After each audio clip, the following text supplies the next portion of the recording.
কুরআন শরীফ কোন উম্মতর সিনার ভিতরে আসমানি কিতাব জায়গা পাইছে না, আল্লাহ ই উম্মতরে আসমানি কিতাবের খনি অন্তরের ভিতরে দান করে দিছে। কলবের ভিতরে খালি খনি দিছে না, এই কোরআন হইল কি নূর, ওয়াত্তাবা নূর আল্লাযী উনজিলা মাহু।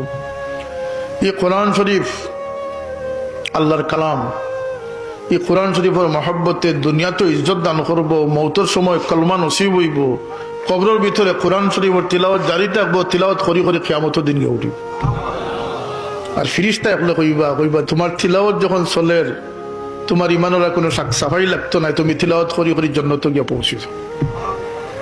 আল্লাহ নবী ফরমাইন আমার উম্মতের তিন পরিচয়, একটা হইলে ফাগুড়ি ফিন দিলে ফাগুড়ি ফিসে দিল খাইল থাকবো, সামলা থাকবো, আর লঙ্গি প্যান্ট ফিন দিলে পায়জামা ফিন দিলে ফানি এই করে উপরে থাকবো। আর কোরআন শরীফ তিলাওয়াত করবো, এটা মুখস্থ হইব, কবর যাওয়ার পরে তিলাওয়াত জারি থাকবো। ই ও উম্মত আল্লাহ আমরা না চাওয়ার সত্ত্বেও এমন এক উম্মতের অন্তর্ভুক্ত করছেন যে উম্মত আল্লাহ সবচেয়ে পছন্দিদা উম্মত।